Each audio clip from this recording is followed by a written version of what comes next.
Réagir, réagir. Le magazine Rété d'information s'intéresse aujourd'hui au devenir des petites entreprises dans cette crise sanitaire du coronavirus qui sévit depuis plusieurs semaines. Pour nous en parler, Nathalie Mercier, présidente de l'association Les Pendus. Quelle est la situation actuelle de ces petites entreprises depuis le confinement? Qu'est-ce que vous constatez? Une catastrophe sans nom. Il va y avoir une hécatombe, mais c'est pas possible. Voilà. Parce que là, on parle de déconfinement, mais on parle de déconfinement, d'accord, mais on va pas pouvoir reprendre le travail comme il faut. Là, les aides ne sont pas arrivées, beaucoup ne sont pas éligibles aux prêts garantis par l'État, donc c'est une catastrophe. La trésorerie ne rentre pas, quelques charges continuent à courir, en plus les charges vont être reportées. C'est une catastrophe sans nom, quoi. Je pense que d'ici l'année prochaine, je suis souvent en corrélation avec Sébastien Allaire de Banque Info Recours. On a fait le même constat. Entre 35 et 40% des indépendants vont pas tenir à la suite du Covid. Ça, c'est évident. Malgré toutes les aides. Malgré toutes les aides. C'est trop compliqué. Parce que là, en plus, je prends l'exemple tout simplement des magasins de vêtements. Donc, ils ont rentré tout leur stock. En février, mars, en général, les commandes arrivent à ce moment-là. Donc, ils ont le stock en magasin. Au 15 mars, on leur dit, vous arrêtez de travailler. Vous reprenez le travail au 11 mai, mais avec des conditions telles qu'ils vont pouvoir faire entrer qu'un client à la fois. Ce qui fait que si la cliente, elle va peut-être pas forcément acheter, elle va venir essayer, elle va venir regarder, et les collections vont rester sur les bras des indépendants. Et c'est des choses qu'il va falloir payer. Parce que malheureusement, les fournisseurs, il va falloir les payer. Et s'ils n'ont pas eu le PGE et les autres aides, ou même les aides qu'ils ont eues, c'est infime par rapport à leur stock, ça va être la catastrophe annoncée. Ils pourront pas tenir, il n'y aura pas de trésorerie, quoi. C'est pas possible. Alors justement, que vous demandent tous ces petits patrons en difficulté? Quelles sont leurs attentes en cette période de crise? Qu'est-ce qu'ils vous demandent le plus? Quelles sont les questions qui reviennent? Les questions qui reviennent, c'est les effets d'annonce du gouvernement qu'ils arrêtent de nous faire des effets d'annonce. Je vais prendre un exemple. Ils annoncent un truc à 9h du matin. Moi, je vais publier quelque chose et ça change de suite. À midi, c'est autre chose. Qu'ils arrêtent de faire des effets d'annonce, qu'ils nous disent clairement les choses, qu'ils nous disent voilà, vous avez le droit à ça, ça, ça, c'est ce qu'il faut faire, ça, ça et ça. Mais qu'ils ne changent pas constamment, quoi. Les gens sont complètement perdus et ils ont peur à la reprise. Parce que la reprise va se faire dans de telles conditions que ça va pas être gérable du tout.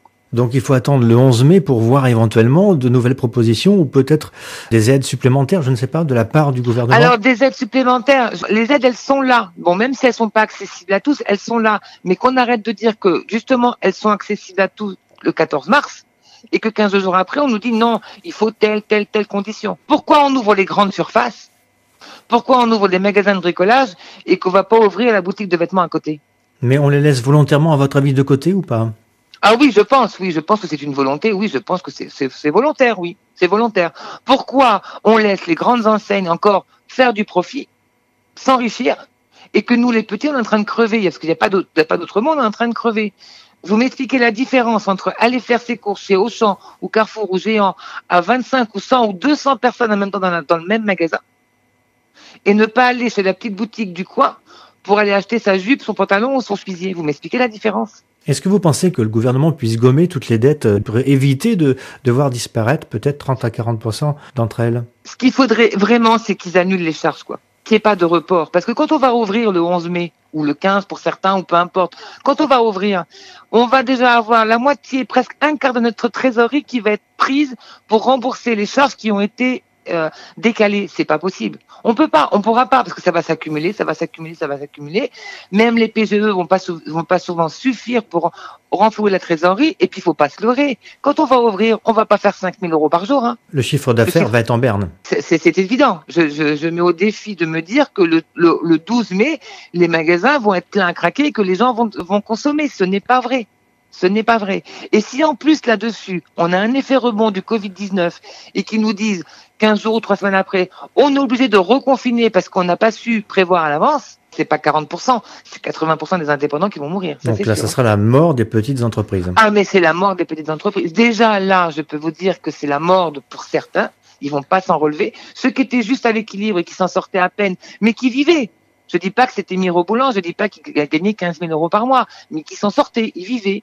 Ils vivaient bien, ils vivaient correctement. Mais là, du jour au lendemain, on vous dit, vous n'avez plus le droit de travailler parce que Le gouvernement n'a pas su prévoir et on se prend ça de plein fouet. On n'est pas responsable de ce qui se passe. C'est le gouvernement qui est responsable de ce qui se passe. C'est le gouvernement qui est en tort. Je suis désolée. Gouverner, c'est prévoir. Et là, ils n'ont absolument rien prévu. Et les banques, dans cette crise sanitaire, est-ce qu'elles jouent le jeu pour aider ces petites entreprises à s'en sortir? Non, absolument pas. Je suis constamment en contact avec Sébastien Lerbe de Banque Info Recours et tous les jours, on s'appelle et on constate des choses abominables, quoi. Des frais bancaires monstrueux, des rejets de paiement alors qu'ils sont garantis par la banque et l'État nous dit que vous inquiétez pas, rien ne sera rejeté, des frais journaliers, vous avez un truc qui se présente à la banque, vous avez une traite qui se présente à la banque et la banque elle le refuse pour 8, 10, 15, 20, 30, 40 euros multiplié par le nombre de rejets ou par le nombre de lignes d'écriture qui arrivent. Par contre, deux banques ont décidé de supprimer les frais bancaires.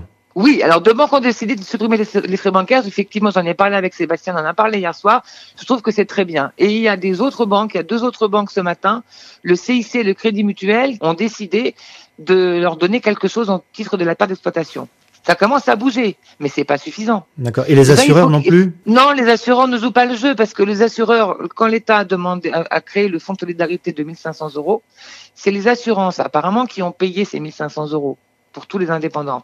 Mais à savoir qu'on est 6 millions d'indépendants, il n'y a que 1 million de demandes qui ont été faites. Ça me semble pas beaucoup. Ou alors le gouvernement ne dit pas tout, ou alors les indépendants n'ont pas osé demander, mais chose que j'ai du mal à imaginer, parce qu'on est tous dans une situation financière catastrophique.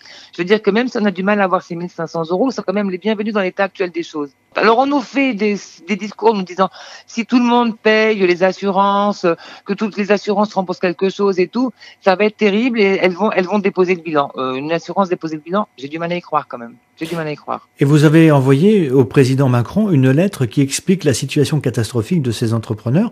Oui, vous pensez qu'il entendra votre demande? Honnêtement, j'y crois pas. Hein. Honnêtement, je suis assez lucide.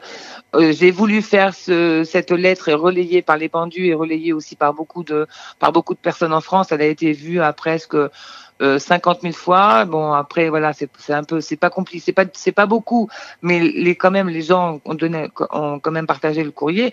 Mais je suis sceptique. La seule chose qu'il a à faire, c'est tout de suite, c'est l'exonération complète des charges. Point final, jusqu'au mois de décembre. Après, les loyers, c'est compliqué parce que vous avez des situations de petits propriétaires de locaux commerciaux qui n'ont pas beaucoup de retraite et qui ont ça pour vivre. Donc beaucoup ont fait un geste envers leurs indépendants, ça c'est vrai. Moi je connais des personnes, on leur a fait 0 au mois d'avril, on leur a dit vous ne payez pas le mois d'avril, c'est 0, on vous en fait cadeau. Ou alors vous inquiétez pas, on réajustera sur 2 ou 3 ans. Il y en a d'autres par contre, j'ai une jeune femme qui m'a contacté il y a 15 jours à peu près, son propriétaire lui a mis des huissiers parce qu'elle n'avait pas payé son loyer. C'est vraiment abusé, quoi. En plus, c'est une petite femme toute seule qui a un petit magasin, elle est toute seule avec sa fille. L'huissier, ça fait peur. Et à un moment donné, la situation est d'une extrême gravité. Et que si ces personnes qui sont, entre guillemets, capables d'envoyer des huissiers, mais c'est très, très grave. Et les aides régionales, est-ce qu'il y en a? Pour avoir le droit à l'aide régionale, il ne faut pas être éligible au PGE, donc au prêt garanti par l'État. Après, il faut faire une demande. Mais c'est tellement compliqué pour avoir la demande qu'ils nous mettent à chaque fois des clauses. Et puis ça se rajoute, et ça se rajoute, et ça se rajoute, ce qui fait que, au bout du compte, il y a très peu de gens qui sont éligibles. Et ceux qui sont éligibles vont recevoir l'argent, peut-être, dans 2 mois, mais c'est trop tard, ils auront peut-être déposé le bilan. Il y a 900 000 dossiers de 1 500 € qui ont été traités. Mais il y a 6 millions d'artisans. C'est comme la directe pour le chômage partiel. Ça devait être réglé au bout de 5 jours avec le dire de Madame Pénicaud, ministre du Travail. On est quand même le 22 avril, je crois, aujourd'hui, si je me trompe. Il y a plein de chômage partiel qui n'ont pas été payés. Et on va arriver au 1er mai, qui vont pas avoir été payés de ce qu'ils ont avancé au mois d'avril pour leurs salariés. Comment ils font? On dit souvent les indépendants, les nantis, machin et tout. Je peux vous assurer que c'est pas vrai. 90% des indépendants ont un salaire moyen d'un ouvrier. Mais c'est déjà beaucoup pour un indépendant, parce que tout ce qu'il paye à côté, c'est déjà beaucoup. Mais le problème, c'est que l'indépendant, il est endetté sur sa boutique.